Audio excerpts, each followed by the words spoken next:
Pour ne rien manquer, abonnez-vous maintenant. Idealvoyance.fr, coaching de vie spirituelle par téléphone, chat et email présente. 16h-17h, Sud Radio, c'est votre avenir. Trina Magdine. Bonjour à tous, soyez les bienvenus dans C'est votre avenir. Merci d'être avec nous sur Sud Radio. Alors vous êtes peut-être triste ou en colère en ce moment, vous vous sentez peut-être déçu, hésitant ou en pleine remise en question. Eh bien sachez que vous pouvez en savoir plus sur votre avenir ou même sur l'avenir de l'un de vos proches en nous appelant dès maintenant au 0826 300 300 pour avoir les conseils et le ressenti de notre coach de vie, Romain Delava. Bonjour Romain. Bonjour Trina, bonjour à tous. Comment allez-vous ? Écoutez, ça va très bien en ce très beau jour printanier. Je suis très content d'être là avec vous, de vous retrouver rayonnante et magnifiquement habillée. Les gens ne le voient pas, mais il faut le dire. On est sur notre chaîne YouTube aussi et sur le Facebook Live. Oui. Voilà, alors, comment allez-vous en ce moment écoutez, avec votre formation d'hypnose régressive ? C'est bien que vous m'en parliez parce que ça va très bien, ça avance vraiment de plus en plus. Bon, j'en profite toujours pour dire que je suis en formation et que s'il y a des personnes que ça intéresse de faire de l'hypnose régressive quantique, donc une hypnose très spirituelle, je cherche des gens pour des séances gratuites, donc voilà, n'hésitez pas à me contacter. Et donc, qu'est-ce que ça amène concrètement, l'hypnose régressive ? Alors concrètement, c'est une hypnose qui s'éloigne un peu des standards de l'hypnose ericksonienne classique pour aller faire vraiment un voyage intérieur très profond et évidemment débloquer tout ce qui va être blocage émotionnel, psychologique, karmique surtout. Voilà, l'idée c'est vraiment de faire des régressions et de communiquer avec son subconscient qui considère, qui comprend toutes les informations qu'on a depuis notre enfance et même dans nos vies antérieures. C'est vraiment ça l'intérêt. Donc c'est pour nous aider à avancer un peu. Bien sûr, mieux. Totalement. Oui, c'est ça le but. C'est toujours dans ce but-là, oui. D'accord. Et puisque vous avez été nombreux à nous le demander, on s'intéressera tout à l'heure à la parentalité positive avant la rubrique de l'ADS du jour. On démarre avec Béatrice. Bonjour Béatrice. Bonjour Trina, bonjour Romain, merci à vous de m'accueillir. Merci d'être avec nous Béatrice, vous nous appelez d'où ? Alors je vous appelle de Paris. D'accord. Alors vous avez des gros soucis avec le père de vos enfants ? Tout à fait. Alors j'ai divorcé il y a quelques années et avec un divorce compliqué sur fond de violence conjugale et d'emprise. D'accord. Et le père de mes enfants a gardé la maison qu'on avait fait construire. Et depuis quelques années, il met pas mal la pression sur les enfants pour qu'ils viennent vivre avec lui, quoi. Donc il a essayé plusieurs procédures pour pouvoir récupérer la garde. À ce jour, j'ai la garde de mes enfants. Ils font un week-end sur 2 chez leur papa seulement et la moitié des vacances scolaires.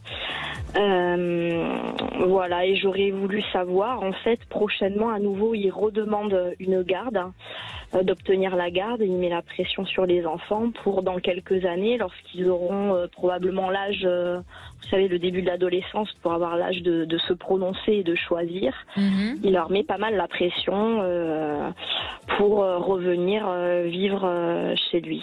Exclusivement chez lui, en fait. Alors, il avait essayé. Ouais, tout à fait. Il avait essayé ça n'a pas été accordé, validé. Et puis là, il essaye à nouveau une demande de garde alternée. Voilà, et là on passe prochainement au tribunal et j'aurais voulu avoir les ressentis de Romain par rapport à notamment la garde de mes enfants sur les prochaines années, mais également j'envisageais l'achat d'un bien immobilier. Du coup ça me bloque pas mal sur cette recherche de biens, vu que je ne sais pas trop dans les années qui viennent si j'aurai mes enfants ou pas. Voilà, cette situation me bloque pas mal aussi sur le fait d'envisager une nouvelle relation avec quelqu'un d'autre. Et voilà, j'envisageais aussi, c'était une option possible, une mutation professionnelle. Oui. Voilà, donc tout ça, en fait, cette incertitude par rapport à la garde, à la prise en charge de mes enfants, me bloque pas mal sur mes projets, mes envies. Et voilà, ma question principale, en tout cas à Romain, c'était surtout, ça concernait surtout la garde de mes enfants, savoir si soit par lui ou soit par un jugement ou soit par la volonté de mes enfants, est-ce qu'il pourrait, dans les 3 ans qui viennent, parce que ça pourrait être les années où ils pourraient être en mesure de choisir par eux-mêmes, est-ce qu'ils pourraient retourner soit en garde exclusive, soit en garde alternée chez leur papa. Voilà ma question. Quel âge ils ont, vos enfants ? Ils ont 7, 9 et 11 ans. D'accord. Et quand vous parlez de pression qu'il exerce sur eux, concrètement, qu'est-ce qu'il leur dit? Qu'est-ce qu'il fait? En fait, il s'emploie à mettre en place chez lui précisément le contraire de ce que moi je mets en place chez moi en termes de règles, d'organisation et d'habitudes. Oui. Voilà, que ce soit dans les activités alimentaires, de travail et autres. Et après, il leur dit, en fait, je pense qu'il doit se plaindre de pas les voir assez et il me remet un petit peu la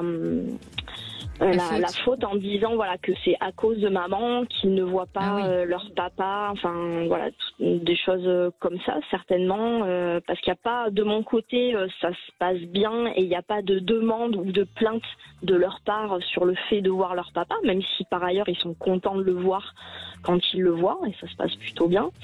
Mais est-ce qu'ils ressentent que c'est une pression que leur met leur papa dans le but de... Ils le ressentent ça, vos enfants? Oui, ils en parlent avec oui, bien sûr, mais ils ont envie de lui faire plaisir et je pense qu'ils le craignent un petit peu aussi. Ah.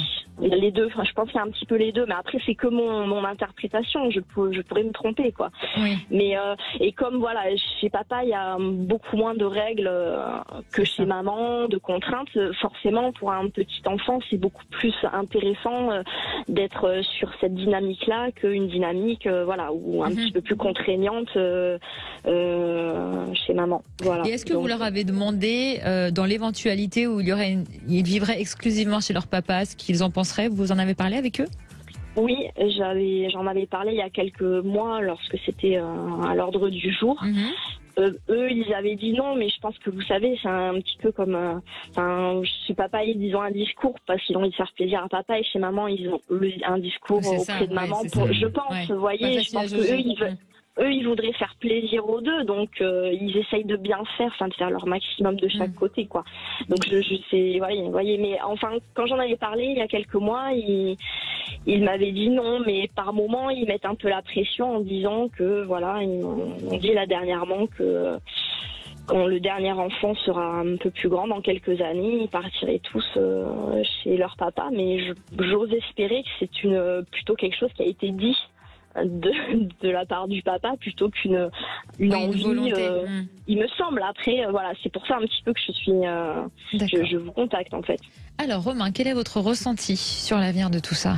Ok, alors bon, déjà pour commencer, je pense que effectivement la situation ne va pas énormément changer en termes de garde. C'est-à-dire moi, ce que je vois, c'est plutôt une stabilité. Vos enfants vont plutôt rester avec vous plutôt que de partir avec leur père en garde alternée ou voilà, ce genre de choses va pas vraiment évoluer. Et même sur les années qui viennent, peu importe les procédures juridiques ou les pressions psychologiques. Donc je rebondis juste sur ça parce que la pression psychologique, c'est sa seule arme en fait. Véritablement, c'est quelque chose qui est pas véritablement efficace d'ailleurs. Alors vous le mentionniez, effectivement, les enfants peuvent être plus intéressés parce qu'il y a des bonbons, la télé, etc.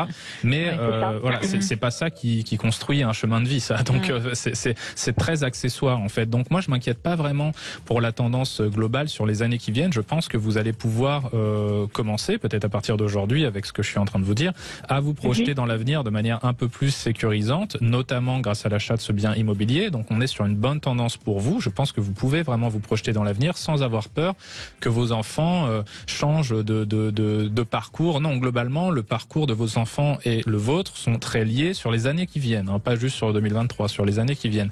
Et le père, je pense, va manquer assez vite de moyens pour attirer les enfants à lui, parce que là, on est encore sur des jeunes enfants qui peuvent être un peu réceptifs à ça. Bon, avec le temps, on va l'être beaucoup moins, quoi. Donc voilà, moi, je sens pas chez vos enfants une véritable volonté de changer les lignes, d'aller chez le père, etc. Alors effectivement, ce qui peut être dit est simplement dit, c'est-à-dire il n'y a rien qui est acté. Il peut y avoir des mots qui partent dans un sens et dans l'autre, ça, moi je capte ça aussi, mais rien de véritablement définitif ou arrêté, comme vous le mentionniez. Les enfants ont plutôt envie de faire plaisir un peu à papa, un peu à maman, mais je vois pas véritablement de changement radical en termes de tendance, même si on a des procédures juridiques qui peuvent être ennuyeuses, mais qui font pas véritablement changer cette donne-là. Vous mentionniez aussi le fait de vous projeter à nouveau sentimentalement, c'est ça que vous avez dit? Tout à fait, ouais. J'ai le sentiment d'être bloqué, quoi, de pas avoir envie, de pas trouver de personnes qui me conviennent en fait. Voilà, après donc je m'interroge un petit peu par rapport à ça. Oui, alors effectivement, c'est normal. Bon, là, il y a beaucoup de blocages actuels qui sont liés un peu au même noyau dur. Donc forcément, ça vous bloque dans beaucoup de paramètres de votre vie. On a du mal à se projeter. Et généralement, quand on a du mal à se projeter, on n'a pas suffisamment de disponibilité émotionnelle pour rencontrer quelqu'un parce qu'on est pris dans nos soucis. Et oui, c'est ça. Voilà. Et c'est bon. À partir du moment où vous réglez ce sujet-là, c'est-à-dire où vous êtes en paix par rapport à cette histoire, par rapport aux enfants et par rapport à la tendance d'avenir sur plusieurs années, je le répète, là, on va vraiment chercher sur 3, 4, 5 ans, hein, donc c'est pas du court terme. Je pense que déjà, ça peut vous tranquilliser de ce point de vue-là, vous aider à vous projeter et du coup à avoir cette disponibilité émotionnelle pour faire rentrer quelqu'un d'autre dans votre vie, ce qui n'est pas forcément le cas actuellement. Voilà. Donc moi, je pense que globalement, c'est une bonne tendance pour vous, c'est une tendance très favorable qui s'annonce. Après, effectivement, on va pas tout mettre en rose non plus. Le père va continuer ses tentatives de pression parce que je sens chez lui une grosse frustration, une grosse colère intériorisée qui s'extériorise de cette manière-là. Donc il va pas vous lâcher tout de suite, mais globalement les choses vont aller quand même dans la bonne direction pour vous, quoi. Voilà. D'accord, très bien. Bon, et par rapport à une mutation professionnelle qui pourrait découler de ces situations-là, c'est pas quelque chose que vous voyez, que ce soit dans l'environnement proche ou un peu plus lointain, c'est pas quelque chose que vous ressentez? Moi, je capte effectivement ce côté changement de cadre de travail et mutation. Je pense que c'est tout à fait dans votre chemin de vie. Par contre, on n'est pas sur du court terme. Quand je dis court terme, c'est 2023. On est au moins sur l'année prochaine, oui. Pas avant, oui. D'accord, donc vous voyez éventuellement une mutation professionnelle pour moi l'année prochaine. À partir de l'année prochaine. À partir de l'année prochaine. De certaines, oui, je pense que ça va se faire pour vous. Oui, on peut considérer ça, oui. Voilà, Béatrice. Très bien. Écoutez, je vous remercie infiniment et également, je suis très intéressée par les hypnoses régressives. Très bien. Écoutez, appelez-moi. Voyez ça avec le standard. D'accord, très bien. Merci beaucoup, Béatrice. Je vous remercie infiniment. À bientôt. Merci beaucoup. Au revoir. Sud Radio, c'est votre avenir, le sujet du jour. Trina, vous allez nous parler de la parentalité positive. Et oui, c'est un style éducatif qui consiste à trouver le juste milieu entre autorité et autorisation. Ça revient à élever ses enfants dans l'empathie, sans violence, à être à l'écoute de leurs émotions, à les guider plutôt que de les faire obéir. Les règles fixées doivent respecter l'épanouissement de l'enfant, évidemment, tout en lui définissant des limites bien précises. Le parent peut alors transmettre sa vision éducative dans un climat de tolérance, de compréhension et de sensibilité. Et donc, quelles sont les règles d'or de la parentalité positive? Alors, 1, une éducation affective et une sécurité émotionnelle. 2, des limites définies de façon positive et des consignes claires. 3, une incitation à trouver des solutions. 4, une éducation non violente. 5, une reconnaissance des émotions de l'enfant, très important. Et 6, une écoute empathique, un droit à l'expression émotionnelle et un amour inconditionnel. Et donc, qu'en dit la science? Alors, plusieurs études ont révélé que la parentalité non positive a des conséquences négatives sur le développement, comme de l'agressivité et de l'impulsivité. En fait, la parentalité non positive, c'est-à-dire la parentalité dure, produit évidemment du stress chez l'enfant. Et il faut savoir que l'hormone du stress, le cortisol, est extrêmement toxique pour le cerveau de l'enfant. 5 à 20% des parents sont en burn-out parental, sont émotionnellement détachés de leurs enfants et éprouvent un sentiment d'incompétence, ce qui engendre évidemment de la culpabilité et du stress. Et là, c'est le cercle vicieux. Par contre, des études récentes montrent les bienfaits de la parentalité positive. Ça réduirait considérablement le risque de dépression et d'agressivité à l'adolescence et à l'âge adulte. Et ça contribuerait à un réel épanouissement de l'enfant. Est-ce qu'on sait, la parentalité positive, si c'est plutôt un concept scandinave, canadien, français? Ça se fait beaucoup? Ouais, ça se fait un peu partout. On entend beaucoup ça dans les pays. Beaucoup de ça. Les psys parlent beaucoup de ça, mais je pense que c'est un peu. On montre souvent en exemple les pays scandinaves et Canada sur l'éducation des enfants. Plus cool. Mais c'est très intéressant. On a beaucoup d'auditeurs qui nous appellent pour des difficultés avec leurs enfants, donc qui nous ont demandé de parler de ça. Voilà, c'est pour ça qu'on l'a traité aujourd'hui. Naïma nous a rejoint. Bonjour Naïma. Bonjour. Bienvenue Naïma. Bonjour. Bonjour Romain, bonjour Trina. Alors, vous êtes en conflit avec votre sœur? Oui, tout à fait. Dites-nous. Donc, en fait, je suis en conflit avec ma sœur depuis à peu près 1 an et demi. Notre relation s'est dégradée au point que nous avons quasiment plus de lien personnel. À savoir que ma sœur, je travaille avec elle. Nous avons toutes les deux un cabinet. Et donc nous travaillons ensemble. Donc nous avons réussi à garder des liens professionnels plus ou moins courtois, on va dire, mais rien de plus. Donc depuis 1 an et demi, c'est vraiment le grand froid entre nous, et ça impacte énormément tout l'équilibre familial autour, puisque nous sommes une petite famille à la base, et donc nous nous voyons souvent, nous partageons énormément de choses, et depuis 1 an et demi, plus rien du tout. C'est parti de quoi? Quel a été l'élément déclencheur? Disons qu'avec ma sœur, depuis que j'ai intégré ce cabinet, nous avons eu des petits conflits qu'on a plus ou moins surmontés. Mais depuis 1 an et demi, c'est en fait l'élément déclencheur, ça a été ma fille aînée, puisque nous devions, avec ma sœur, nous retrouver pour les fêtes de Noël, que nous fêtons toujours Noël ensemble. Et donc, ça devait se faire chez moi. Et comme nous avons eu un petit quiproquo au travail, juste avant les fêtes, elle a décidé de ne pas venir. Et donc ma fille lui a envoyé un message pas du tout agressif, elle lui a juste dit que c'était dommage, que nous étions une famille et que ça aurait été très très bien de se retrouver et de laisser le travail juste à sa place. Et de ne pas perturber toute la soirée et toute la famille. Elle a très très mal pris, elle s'est sentie un peu grondée par ma fille qui lui faisait des reproches, ce qui n'était pas du tout à sa place pour elle. Et donc du coup elle a coupé tout lien avec elle. Donc elle ne lui parle plus. J'ai 3 enfants, elle ne parle à aucun de mes enfants. Elle ne vient plus chez moi. On n'a aucun lien, on ne se parle quasiment plus que de travail. D'accord. Et avant ça, vos relations étaient correctes avec votre sœur? Ah oui, enfin avec ma sœur, avant que je travaille avec elle, c'était même très bien. Nous avons toujours été très fusionnels, nous avons toujours eu d'excellents rapports. Quand j'ai intégré le cabinet, ça a été un petit peu plus compliqué dans le sens où le travail en famille, c'est pas toujours la joie, on va dire. Donc du coup, ça a réveillé, si vous voulez, pas mal de petites tensions, puisque elle, c'est son cabinet et moi je suis venue après, donc elle a aussi cette posture de directrice, de chef. Voilà, donc moi ça ne me pose aucun problème, si ce n'est que de temps en temps, quand je sens que je suis dans le vrai, je le dis. Voilà. Bon, alors Romain, est-ce que selon vous, il peut y avoir une réconciliation?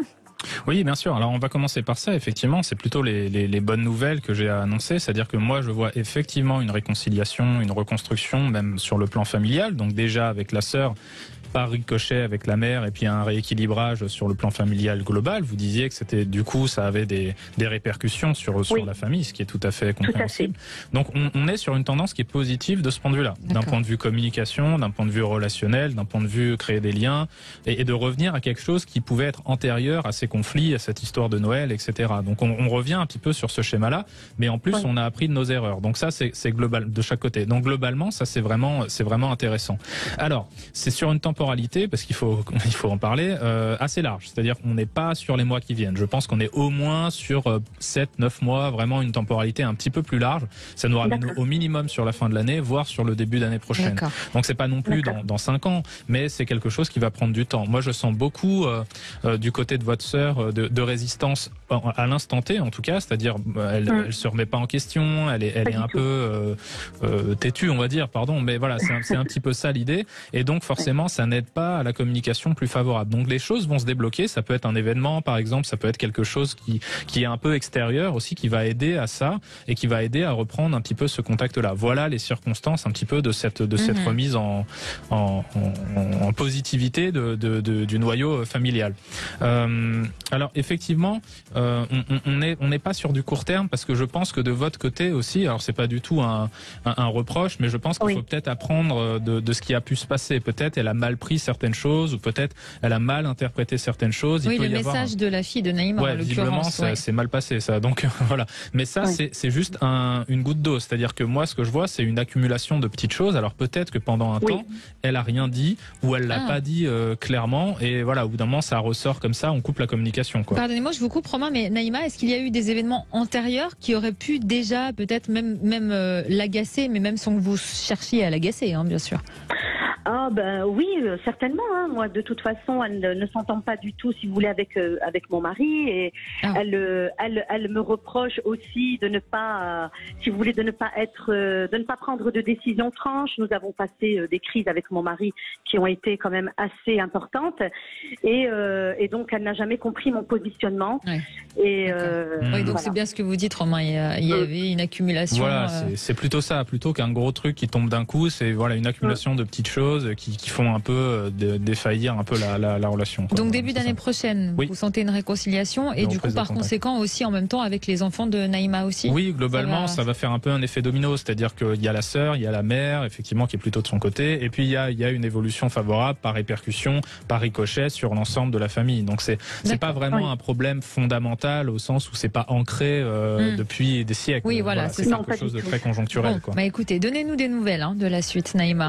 Je vous remercie beaucoup. Merci à vous d'avoir été avec nous. Journée. À vous aussi. Merci. Au revoir. Allez, on vous attend vous aussi sur Sud Radio. Venez nous rejoindre au 0826 300 300 si vous voulez être éclairé sur votre avenir par notre coach intuitif, Romain Delava. À tout de suite. 16h-17h, Sud Radio, c'est votre avenir. Trina McDean. De retour dans C'est votre avenir. Merci pour votre fidélité à Sud Radio. Si vous nous rejoignez, c'est Romain Delava, voyant, médium et coach de vie, qui répond à toutes vos questions au 0826 300 300. Donc n'hésitez pas à nous rejoindre. Vous êtes les bienvenus, vous le savez, comme Sylvie. Bonjour Sylvie. Bonjour Trina, bonjour Romain, merci de m'accueillir. Merci à vous Sylvie, vous nous appelez d'où ? Alors je vous appelle du Gers, un petit village qui s'appelle Perguin-Taillac. D'accord. C'est un pays qu'on appelle la petite Toscane française. Oh, c'est très mignon. Ça donne envie d'y aller. Oui.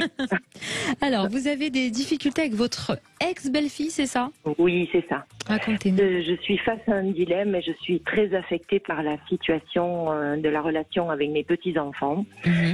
Alors, avant de vous poser la question, je vais peut-être vous retracer un peu l'histoire. Oui, bien sûr. Essayer d'être assez concise. Alors, je suis grand-mère de 4 petits-enfants, 2 qui vivent en Bretagne et 2 qui vivent dans le Var. Avec ceux de Bretagne, tout se passe pour le mieux. D'accord. Et ceux qui vivent dans le Var vivent avec mon ex-belle-fille qui est séparée de mon fils qui, lui, vit en Belgique. La séparation, ils se sont séparés en 2014 à la demande de mon ex-belle-fille et on peut dire que c'est une séparation très très conflictuelle avec confusion de conflit conjugal et conflit parental quoi. D'accord. Au milieu de tout ça, il y a les enfants et en tant que grands-parents, nous on a à cœur de garder évidemment des liens d'amour avec eux et le fait que les parents soient séparés ne nous empêchait a priori pas d'avoir des contacts cordiaux avec leur mère bien sûr. Enfin du moins c'est ce qu'on croyait. Alors je vous ferai grâce des années entre 2014 et 2020 où nos demandes de contact avec les enfants auprès de leur mère sont toujours sujets à de très lourdes négociations. Tout est prétexte pour mettre de la distance entre nous, au gré des rencontres, des ruptures, des déménagements. Enfin, on est obligé de marcher sur des œufs en permanence. On est vraiment très mal à l'aise dans cette relation-là, quoi. D'accord. Donc j'arrive à nos dernières vacances avec les enfants. En principe, ce qu'on fait, c'est qu'on part avec nos 4 petits-enfants. On est donc tous les 6 à fond dans nos voyages, dans nos vacances. Tout se passe toujours très très bien. Nos dernières vacances, donc, c'est en août 2020. Et depuis, c'est une rupture complète avec nos 2 petits-enfants du Var. Ah, vous n'avez plus de nouvelles d'eux ? Alors, c'est pas qu'on n'a plus de nouvelles, c'est que leur mère ne nous donne pas de nouvelles. Enfin, on a des nouvelles par interposition, si vous voulez. D'accord, oui. Leur mère s'est mariée, avec sa nouvelle compagne, elles ont 2 bébés. Et là, on n'existe plus. Nos demandes de contact sont perçues comme des attaques. On est méchant, on blesse les enfants, nos cadeaux sont des insultes. Ils n'ont plus aucun contact avec leurs cousins, les oncles, tantes, enfin toute la famille paternelle est bannie, quoi. Quel âge ils ont, les enfants ? 14 et 11 ans. 14 pour ma petite fille et 11 ans pour mon petit garçon. Pourquoi elle avait voulu divorcer exactement au départ ? Eh bien écoutez, parce que voilà, elle ne s'entendait plus avec mon fils. Voilà, il devait partir d'ailleurs en Belgique. Ils partaient tous les 2 en Belgique. Il a trouvé un travail là-bas. Elle a de la famille en Belgique en plus. Et aux portes de la Belgique, elle lui a dit stop, je m'arrête là, j'ai plus envie qu'on continue. Donc sûrement qu'elle n'avait plus de sentiments pour lui, ce qui s'entend. Hein. Il n'y a pas de souci de ce côté-là. Elle a un chemin de vie et ça se respecte. Mais voilà, ça a été quand même un choc pour mon fils, hein, quand même, parce que. J'allais vous demander dans quel état d'esprit il est aujourd'hui en tout cas. Alors aujourd'hui, lui, il est remarié aussi. D'accord. Fort heureusement, il mène aussi sa vie, mais il n'a plus de lien avec ses enfants. Il n'a plus de contact. Ce que je vous raconte, moi, de notre côté en tant que grand-parent, lui, il l'a subi puissance... oui, forcément. Oui. Forcément. Voilà. Bon, Romain, pas évident cette situation. Selon vous, est-ce que ça peut s'arranger à l'avenir ? Alors oui, effectivement, c'est une tendance qui est globalement compliquée. C'est-à-dire que j'ai pas de visuel à prévoir sur du court et du moyen terme, c'est-à-dire les mois qui viennent. Quand on va chercher plus loin, effectivement, dans le temps, ce que je vais faire pour quand même être un petit peu plus rassurant, oui, on a quand même à nouveau des visuels, à nouveau un lien qui se crée entre vous et les petits-enfants. Donc on a quand même une finalité, entre guillemets, parce qu'ils vont continuer d'évoluer, évidemment, qui est plutôt favorable dans le sens où on reprend un contact, on reprend des liens, on recrée quelque chose, et donc c'est pas fini ad vitam aeternam. Mais c'est vrai que sur une temporalité courte, on va dire 2023, et peut-être même, à mon avis, c'est 1 an encore de comme ça, hein, je pense. Hein. Effectivement, oui, il y a un manque sur le plan visuel, il y a un manque sur le plan de la communication. Cette femme-là n'est pas du tout disposée à coopérer ou à être de bonne foi ou quoi que ce soit. Donc je sens de gros blocages, une surprotection de tout ce qui peut être extérieur à sa volonté, etc. Donc globalement, on est sur une dynamique qui effectivement va s'améliorer, va évoluer dans la bonne direction, mais sur au minimum premier, deuxième trimestre 2024. Hein, voilà. Donc après, je ne sais pas si vous avez songé à peut-être faire des recours juridiques ou ce genre de choses-là. J'allais poser des questions. Eh bien, justement, c'était une des 2 questions que je voulais vous poser, parce qu'aujourd'hui, donc, mon ex-belle-fille fait une demande de déchéance des droits parentaux. Oui. Et alors là, c'est choc après choc, en fait. C'est surréaliste pour nous. Oui, alors ça j'entends bien. Bon, moi je pense que ça n'aboutira pas à cette histoire de déchéance des droits parentaux. Je pense pas qu'on arrive à un extrême aussi puissant, mais aussi radical en tout cas. Mais moi ce que je voulais dire, c'est surtout vous. Je vous conseillerais pas de rentrer dans une démarche juridique, en tout cas pas pour l'instant. Ça pourrait être contre-productif, voilà, et vous faire prendre beaucoup de temps pour pas des résultats et beaucoup d'énergie pour pas forcément des résultats très favorables. Ça pourrait même énerver cette femme. Voilà. Donc on n'est pas, je recommande pas, mais après effectivement c'est vous qui décidez, quoi. Non, mais ça faisait partie de ce dilemme, en fait. Effectivement, bien sûr. c'est ou le combat ou le lâcher prise. Et je suis pas vraiment pro combat, mais bon voilà, j'ai quand même ce tiraillement en moi, et je vous remercie de m'apporter cet éclairage, en tout cas. Je vous en prie. C'est nous qui vous remercions, Sylvie. Donnez-nous de vos nouvelles, hein, vraiment. Avec plaisir. Passez une très belle journée. Merci à vous aussi, Sylvie. À bientôt. Romain, on passe à la déesse du jour. Quelle est-elle le 19 avril? Alors, la déesse du jour, c'est Dali. Dali en Svanetian Dael est la déesse de la chasse dans la mythologie géorgienne. On croyait qu'elle avait une beauté extraordinaire avec de longs cheveux dorés et une peau blanche éclatante. Elle habite en haut des montagnes où elle veille et protège les animaux sauvages. Elle partage parfois des animaux avec les chasseurs tant qu'il respecte ses règles en ne chassant pas plus que la quantité nécessaire ou en visant des animaux qui sont ses manifestations uniquement. Dans certains mythes, Dali tombait parfois amoureuse d'un chasseur et elle l'aidait même à chasser. Il était strictement interdit aux chasseurs de parler de cette relation à qui que ce soit. S'il dévoilait ce secret, la punition serait la mort, car rien ne pourrait être caché à Dali.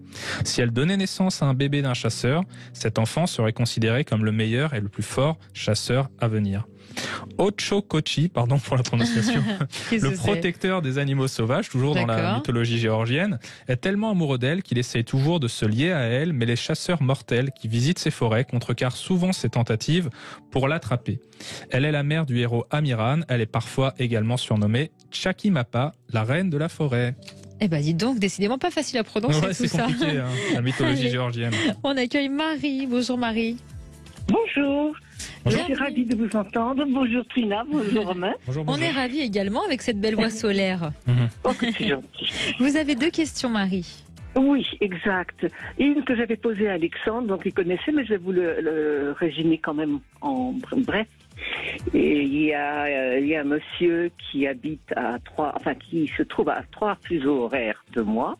Pour des circonstances extérieures, on n'a pas pu se rencontrer depuis 2 ans, correspond avec des petits mots doux. Avant, c'était un ami, et maintenant, depuis 2 ans, c'est vraiment une relation amoureuse très belle, très forte, sincère.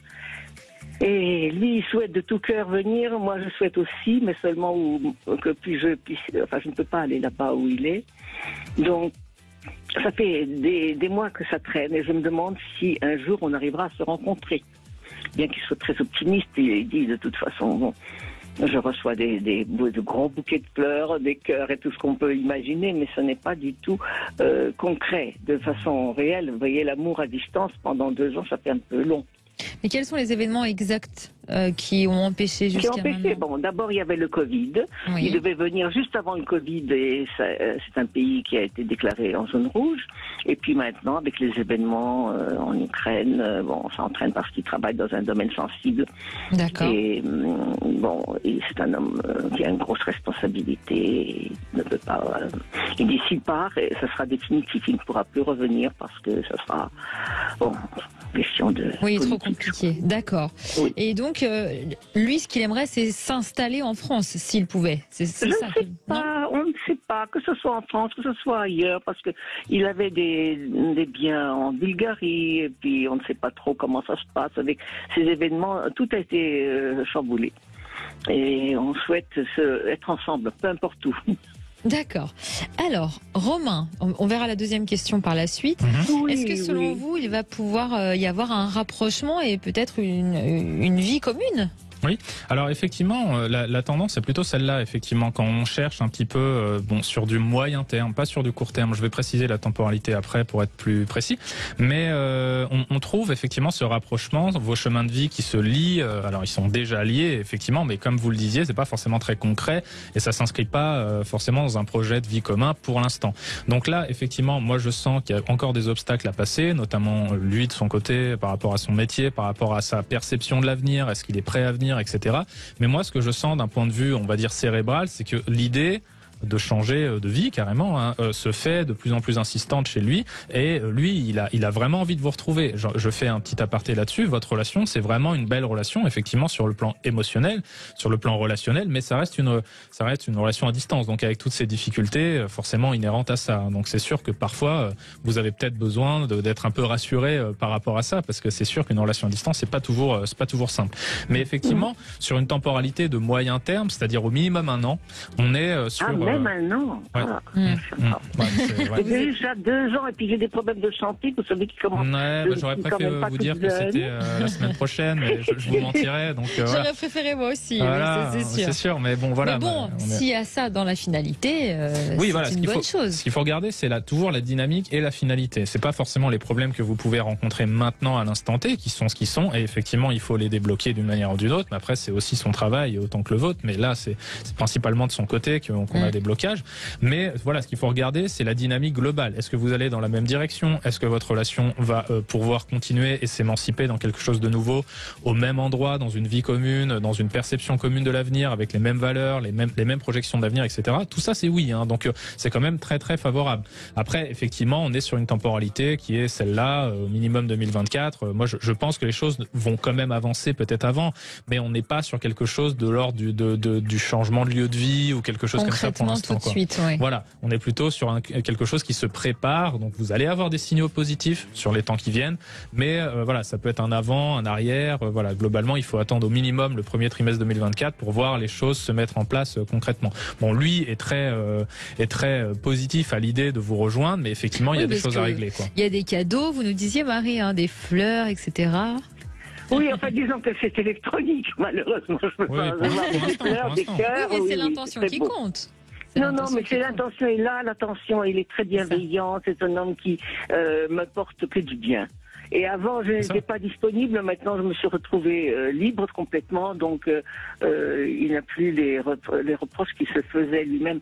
Je l'ai connu, disons, alors que j'étais encore mariée. Mon mari, il était avec moi et il n'a pas osé montrer son amour, alors que il était un ange gardien pour nous. Maintenant, mon mari est décédé. Je suis tout à fait libre, malheureusement, et heureusement, je n'en sais rien. C'est la volonté du ciel. Oui, c'est sûr. Voilà, vous aviez une autre question, Marie? Oui, j'ai un problème juridique, je dirais, parce que j'ai une maison qui a des fissures depuis 4 ans. Et il y a un contre-expert que j'ai dû faire appel à lui. Il m'a fait signer un papier comme quoi il voulait 10% de la valeur des travaux. Or, les travaux, il se trouve qu'on doit mettre des micro-pieux et c'est très compliqué. Et ça serait une somme de l'ordre de 12 000 qu'il voudrait avoir. Depuis 4 ans, il n'a rien fait. Alors, je me demandais si ça peut être pris comme un abus de faiblesse parce que, voyez-vous, je ne veux pas payer 12 000 euros à une personne qui n'a rien fait, c'est pour moi trop difficile. Ça c'est sûr. Mais 12 000 euros, vous nous dites en plus que c'est seulement 10% de la somme? Oui, il veut 10% de la somme des travaux. Une grosse somme. Donc c'est une très grosse somme en effet. Oui, et moi je ne peux pas. Alors je ne sais pas si je dois commencer une affaire juridique, faire appel à un avocat, ça me contrarie beaucoup ça. Alors, Romain. Alors, moi, sur ce sujet-là, effectivement, je ne vous vois pas dépenser cet argent dans cette direction-là. Ça fait un peu beaucoup pour des fissures. On n'est pas sur ça, effectivement, la tendance n'est pas celle-là. Alors, vous avez déjà mentionné, parce que moi, j'allais vous dire, faites appel à un contre-expert, mais lui, c'est déjà un contre-expert. Donc, du coup, c'est peut-être un petit peu compliqué. Et effectivement, il faut... il y en a d'autres. Oui, voilà. Moi, c'est ce que je recommanderais. Est-ce que vous pouvez faire appel à quelqu'un d'autre qui pourrait donner une autre analyse différente? Parce que moi, je ne vois pas cet argent, donc ces 12 000 euros, être sorti dans ce cadre-là, ce contexte-là. Qu'il y ait un budget pour les travaux que vous avez à faire, c'est normal, mais on n'est pas sur 10% avant. Moi, c'est pas du tout quelque chose qui ressort. Donc effectivement, là, vous avez deux choix, c'est-à-dire soit vous faites appel à un autre expert qui vient contrebalancer celui-là, soit effectivement vous vous lancez, même si c'est, j'imagine, un peu compliqué, dans une démarche plus juridique. Mais, alors attendez, parce que j'ai un doute. Marie, vous avez signé quelque chose? Oui, j'ai signé un papier, c'est ça qui m'a fait signer. Et c'est pour ça que je dis qu'il y a un abus de faiblesse, parce que je suis quand même une personne d'un certain âge, et je suis très très contrariée. Là-bas, il y avait une ligne disant que c'était 10% du prix des travaux qu'il se prenait. Donc en fait, vous avez signé comme quoi vous partiriez avec cette personne-là pour faire les travaux, et il y avait une petite ligne qui lui n'a rien fait du tout. L'expert de l'assurance que j'ai a accepté, alors que la première fois ils n'avaient pas accepté que c'était catastrophe naturelle due à la sécheresse, etc. Mais lui n'a servi à rien du tout, mais il veut se prendre cette commission pour uniquement... Il m'a fait signer ce papier. C'est là que je suis paniquée, parce que... Prenez conseil auprès d'un avocat. C'est du juridique. Oui, prenez un avocat, là, c'est sûr. Prenez un avocat, oui, et tant que là c'est au-delà de la prédiction. Je pense que vraiment, prenez un avocat avant de sortir quoi que ce soit pour essayer de voir déjà si, par rapport à l'abus de faiblesse. Il faut que les travaux commencent parce que mes fissures s'agrandissent d'année en année. Oui, en plus. Donc peut-être avoir une injonction pour qu'ils commencent réellement les travaux. N'importe comment, prenez vraiment contact avec un avocat. On vous le conseille, Marie. Et tenez-nous au courant pour la suite. Donnez-nous des nouvelles. Je suis très contrariée parce que j'ai l'impression que je suis prise au piège là. C'est pour ça qu'il faut vous tourner vraiment vers un professionnel. Vous allez Marie. vous en sortir, ne vous inquiétez pas. Parce que les prix d'un avocat, c'est pas donné. Donc, c'est ça. Je ne sais pas où est-ce que ça va m'entraîner. Prenez renseignement, Marie. Merci en tout cas beaucoup d'avoir été avec nous et bon courage à vous. On part sur le groupe Facebook C'est votre avenir, prendre le message d'Eva Cecilia qui nous dit: quelle est la signification du porc-épic dans un rêve? Tiens donc. C'est une première. Oui, c'est particulier, mais ça a une vraie symbolique que je vais vous donner. Alors, c'est premièrement une mise en garde contre la diffamation et les ragots d'autres personnes. C'est un symbole fort qui peut signifier des problèmes mineurs de communication et de disputes avec des gens de notre entourage. Ce rêve signifie aussi qu'on doit prendre soin de nous sur le plan émotionnel et psychologique pour nous prémunir de tout préjudice. On doit apprendre à se protéger, comme le porc-épic qui se met dans sa petite boule. Il se protège, lui, c'est sûr. Et aussi à se réconforter. C'est prendre soin de son enfant intérieur. Ça peut être aussi un animal totem, le porc-épic, mais j'en parlerai dans une autre émission, sinon ce serait un petit peu long. Ce rêve signifie également que l'on n'entreprend pas assez de nouvelles choses, on reste trop dans sa zone de confort et que l'on aborde les gens avec froideur sans véritablement essayer de les connaître. La situation qu'on cherche à débloquer doit être abordé ouvertement et sans détour. Ce rêve peut enfin signifier qu'une personne de notre entourage se défend trop durement. On retourne dans la symbolique de se défendre un petit peu trop. C'est vraiment ça le porc-épic, c'est la défense qu'on se met autour, les barrières qu'on se met, quoi. Et voilà. Et on ne montre pas, ces failles. D'un point de vue prédictif, donc là c'est le domaine qui me concerne. Voilà. Ce rêve prédit que la chance est sur notre chemin. Il suggère que nos plans d'affaires, nos projets de vie peuvent rencontrer certains obstacles, mais seulement mineurs. Ah bon, et si vous voulez les connaître, vous aussi, vos projets de vie, venez nous rejoindre. 0826 300 300, à tout de suite. 16h-17h, Sud Radio, c'est votre avenir, Trina Magdin. Et de retour pour la dernière partie de C'est votre avenir. 0826 300 300, c'est le numéro du standard de Sud Radio pour poser toutes vos questions à notre coach de vie, Romain Delava, comme Céline. Bonjour Céline. Bonjour, bonjour Romain, bonjour Trina. Bonjour. Bienvenue Céline. Alors, vous sortez de 6 années très difficiles. Oui, en fait, depuis 2016, j'ai commencé à développer une sciatique. Voilà, par rapport à mon travail. Finalement, après la sciatique, j'ai aussi vécu une séparation. J'ai divorcé avec mon mari. Donc tout s'est enchaîné en fait et s'est accumulé. Finalement, j'ai été obligée, parce que la sciatique ne passait pas, de changer de profession. Oui. Donc j'ai dû me reconvertir. Je suis d'abord passée par un arrêt de travail en fait qui a été très long pendant 1 an, mais ça ne passait pas. Et du coup, j'ai décidé de me reconvertir, mais dans quoi, vers où, c'était compliqué puisque je travaillais dans la petite enfance et c'était un métier passion pour moi. Donc là, j'ai repris un poste d'assistante comptable. Mais c'est compliqué pour moi parce que c'est juste alimentaire. Oui, ça ne correspond pas. Non, ça ne me correspond pas. C'est un CDD en plus, donc c'est pas rien de sûr.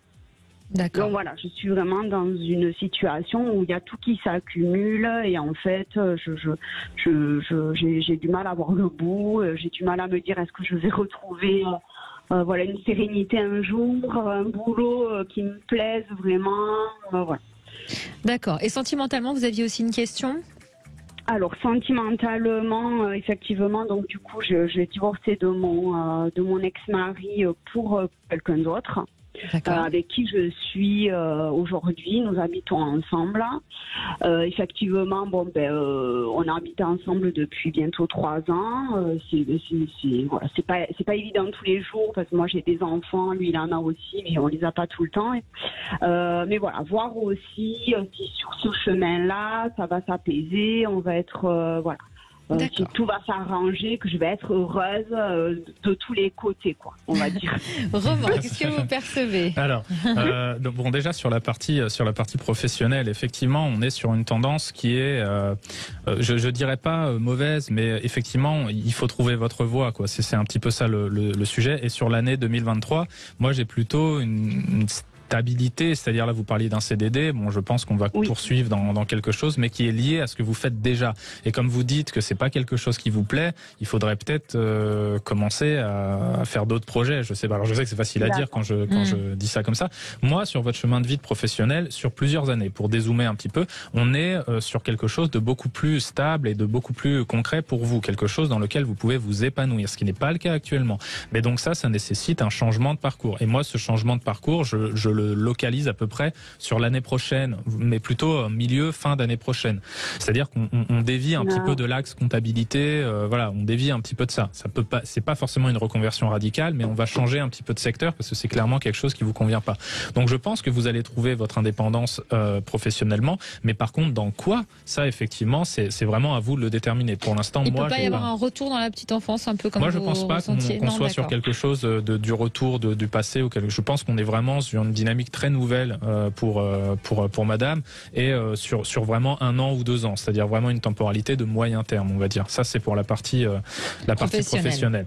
Sur la partie sentimentale, moi j'ai plutôt une stabilité là aussi relationnelle avec la personne avec qui vous êtes, même si j'entends qu'il peut y avoir des bas, qu'il peut y avoir des complications dans la communication, etc. Moi ce que je vois, c'est qu'au niveau de l'adaptation de votre couple, c'est plutôt ok sur les temps qui viennent. C'est-à-dire effectivement on est plutôt dans une bonne une bonne dynamique. Et moi, je pense qu'il faut surtout pas perdre espoir, parce que aussi là, ça se mélange un petit peu pour vous, parce que vous avez le côté professionnel, le côté sentimental, tout ça fait une boule de neige. C'est plus compliqué. Ça vous déprime, et voilà. Mais vous mentionniez le fait, est-ce que je vais être heureuse, est-ce que je vais trouver une stabilité? Oui, bien sûr. Et c'est pas dans 5 ans ou dans 10 ans. C'est tout à fait accessible dans 1 an ou 2 ans. Mais effectivement, on est sur un parcours un peu compliqué sur du court terme, parce qu'il faut faire des choix, parce qu'effectivement, il faut faire certains sacrifices aussi, quoi. Donc, on est un peu dans cette dynamique-là. Mais globalement, c'est favorable. Vous ne percevez pas donc de séparation? Non, moi, je vois pas ça. Merci en tout cas. C'est déjà ça. Oui, bien sûr. Merci beaucoup, Céline, d'avoir été avec nous sur Sud Radio. Merci beaucoup à vous bientôt. deux. Au revoir. Romain, merci d'avoir été avec nous. Merci Trina, à bientôt. À bientôt. Demain, c'est notre coach intuitif Alexandre Delevanne qui répondra à toutes vos questions et on verra en détail comment reprendre le contrôle de sa vie. Sacré débat. Vaste programme. En parlant de débat. Bonsoir Trina, bonsoir Romain. Bonsoir. Quel est le menu? Le menu, vous avez vu que le premier déplacement du président de la République en province, du côté de Muttersholz en Alsace, c'est pas particulièrement bien passé. Vous voyez, y compris à Sélestat, où il a été qualifié d'être à la tête d'un gouvernement de corrompus. Et on va poser cette question. Déplacement de Macron en province, courage? Réponse A. Inconscience? Réponse B. Est-ce que vous pensez qu'il a raison d'aller, comme on dit, au contact avec les Français? Ou est-ce que vous pensez que l'opinion publique étant tellement à fleur de peau, il ferait mieux de rester tranquillement à l'Élysée, ou s'il y a encore un peu de neige, aller faire un peu de ski à la Mongie, puisque manifester sur les pistes, c'est quand même un peu plus compliqué. Oui. Dans tous les cas de figure, vous nous appelez au 0826 300 300. À 18h30, Fonds Marianne. Est-ce un scandale d'État?